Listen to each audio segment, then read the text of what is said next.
Hi, this is a Toonboom crash course getting to know the different tools and shortcuts.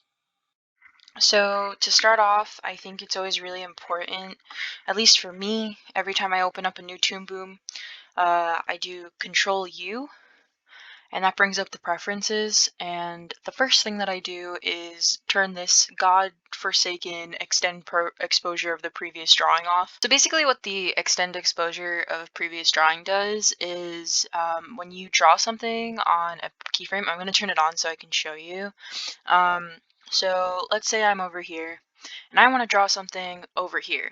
Now when I turn this off, it won't extend from here to here. It'll just make this keyframe. But now when I draw here, it's going to extend that whole line over there. And then you're just going to have a really messy timeline. It's not very useful. It drives me insane. So again, Control U and then exposure sheet. And then you're going to turn off extend exposure of previous drawing.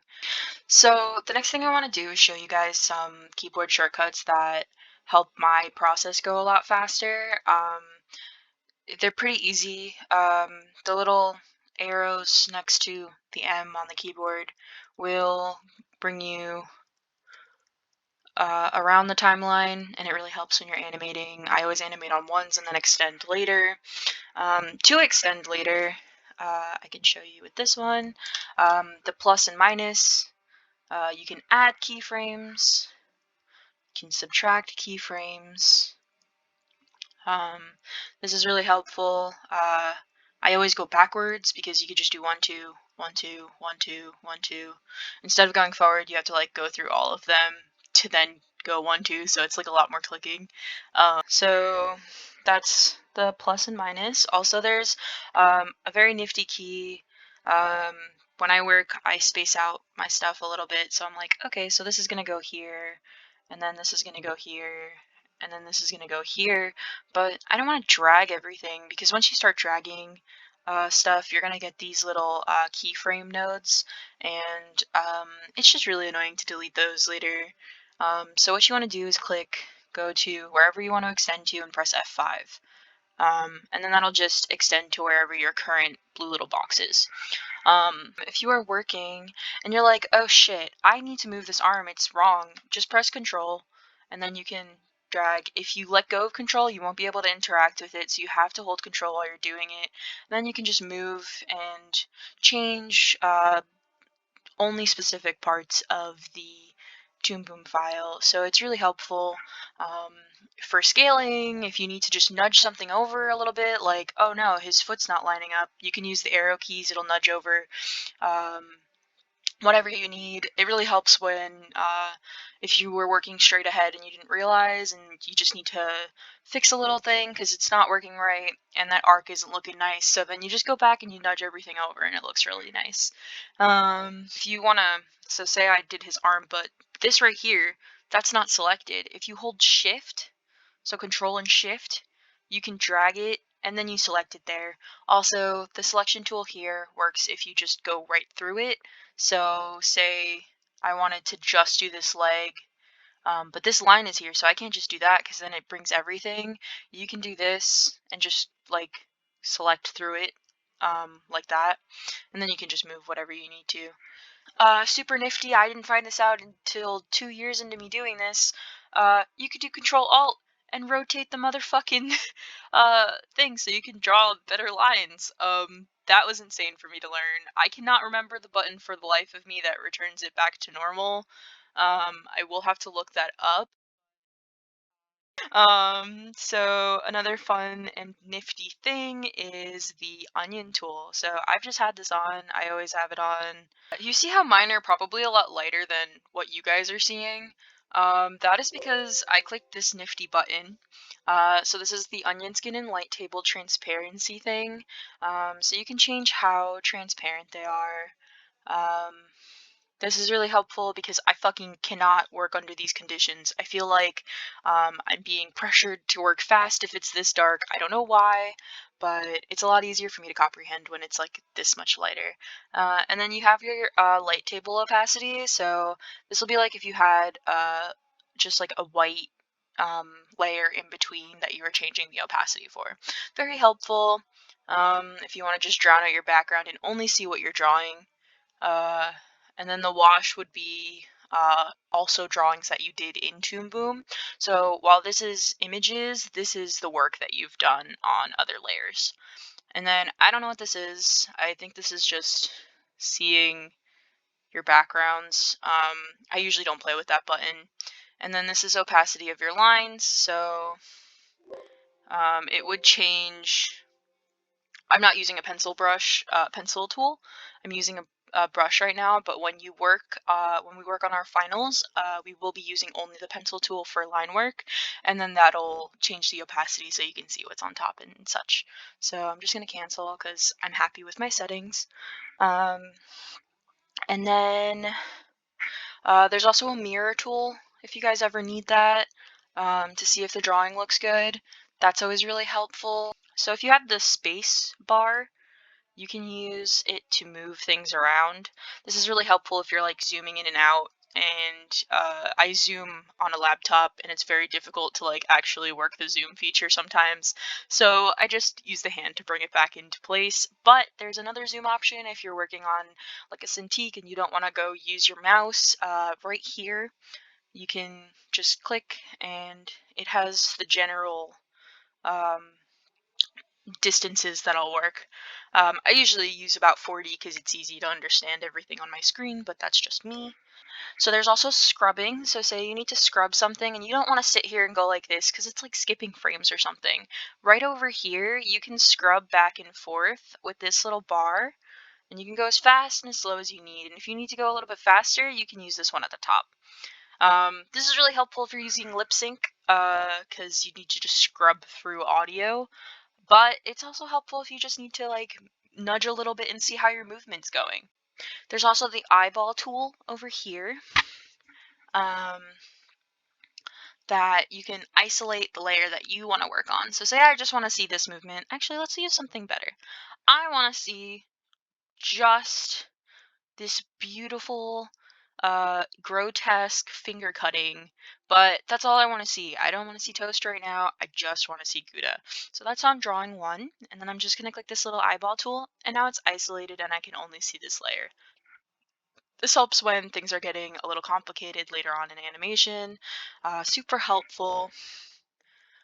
These buttons right here, this is going to add on to your onion skin. So say that I want to see this onion skin, but I also want to see toast and the blood. So now when I go through, I will see all of these layers in my onion skin, and this will help dramatically when you're working on tertiary and secondary animation. It's super helpful. I feel like I've said that like 8 billion times, and whatever. So, going down the list, I suppose I should maybe start at the top. So like this is just your regular selection tool. I'm sure you guys all know about it. This one is vector based. I never use this. This is so confusing to me. So then you have your brush tool. There's nothing really fancy about it. You really just have this is draw behind, and then repaint. This is going to push your work down to make color art, which we'll talk about later. I would get in the habit of always clicking this even if you don't need it. It's just a very helpful tool and saves hours later on. And then this is auto flatten. You probably don't need it. Also, if you ever want to know what a button is, you can just hover on it and it'll show you. So next is my favorite tool. It is the pencil tool. It's a godsend. Nobody can ever be better than my pencil tool. I love her. For our style, I really think that the uniform thickness stencil at 12 is a perfect size. We could go a little bit bigger if we want those nice lines. I'm working on not on my Cintiq, so my lines are going to be kind of gross. Sorry. So you see all these buttons over here? I feel like everyone ignores them, but they really shouldn't. Every time that I get on this tool, the first thing that I do is click this button. This is going to make color art from your line art. And if you guys wanted to know where your color art is, see how this L and this C? So this right here is your color work your color layer, my bad, and this is your line layer. So if we were working here with her beautiful drawing here, there's nothing on the color layer. But if we click this button over here, we're just gonna push everything down. Now we have all these lines here. I'll get into coloring now, I suppose, because I already jumped in here. So there's all these yellow boxes up here, which means that the line isn't closed. So what we can do is just close that line with the close gap tool. That way we can use the bucket tool. Of course, when we actually have line work, it'll be a lot smoother and there won't be any holes. But this is a tedious process that is not very fun, but very useful. So I think I closed off most of these lines so that I could give you a tutorial of that. Oop. Yeah, so then you would go in over here, and you could also do stroke if you didn't want to do close gap, if you need like a more organic shape than a straight line. But then you would go into paint, and you could color stuff. So I want to make this over here red. Then I'm going to make Gouda green, because fucking why not? Of course I didn't close off a line over here, so the knife is also going to be green, something to look out for. But see how this close gap tool kind of changed it, and there's another one, so that's also something to look out for, because you could get holes in your thing. But look, Nyali's green among us.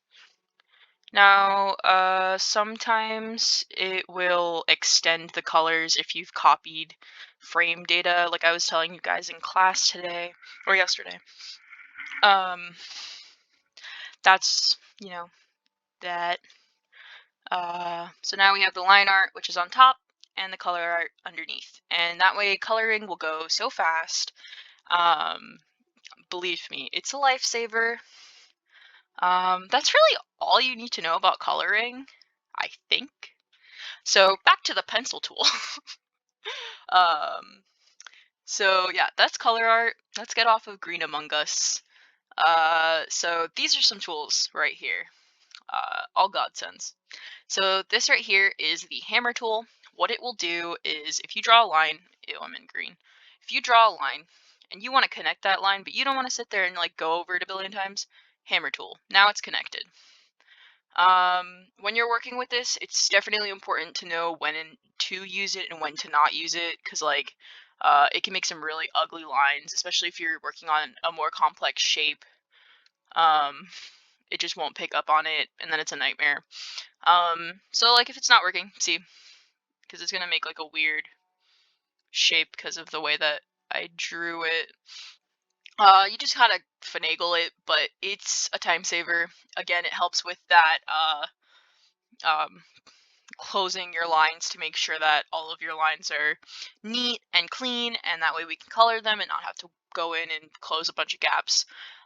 This tool it makes the line thicker. So say we wanted a thicker line right here, you can just click, and now it's thicker on one side than it is on the other. This is really nice later on. I almost always go back and do this to a lot of my lines, because I do that like kind of edit and eddy thing where things go back and forth, so I like when the line thickness also varies. And then this tool, I feel like not enough people know about. This is the nudge tool. So if you look, let me get a little closer. I'm just nudging this line along, and now I can make it into a better circle. You gotta kind of finagle it like you do everything else in this program, but once you know how to work it, bro, the shit saves time.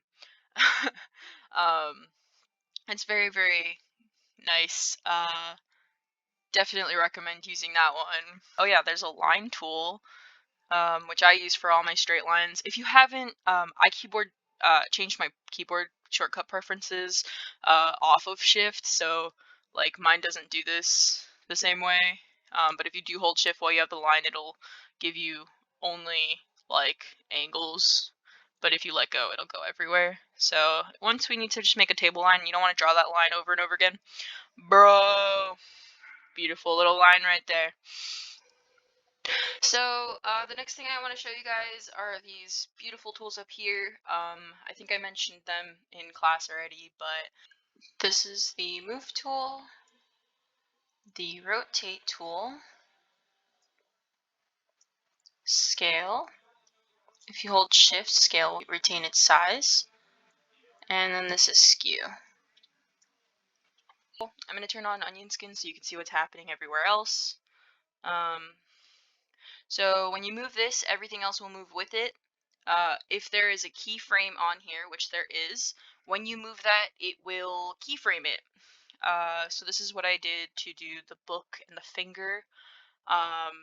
This is how, if you need to get rid of a keyframe, minus. If you need to add a keyframe because you need to like do a quick shift between things, you can add a keyframe here, and then this next one, move it, and then it'll be like a fast jump cut kind of thing. If you need to do, if you want to just delete multiple keyframes, you could just do that, highlight, and then delete them. Very easy, very helpful. We love keyframes. If you want to jump between keyframes, it will also do that. That's what these are. Where the fuck is my last keyframe? We'll do it on this line so it's a little easier to see. So if you want to jump between keyframes, this will jump between them, and that way you can kind of see where the next keyframe is and what's going on. Why is it moving? If you need to keyframe multiple things, like for example, I was talking to Antonio about doing fruit, so I'm just gonna draw a picture of Among Us. Yeah, you know what? I'm gonna draw a picture of Among Us. It's like a mini Gouda. So that's a picture of Among Us, and I want him to move around Gouda's head. So I'm just gonna go over here, press F5, and over here I'm going to put one keyframe.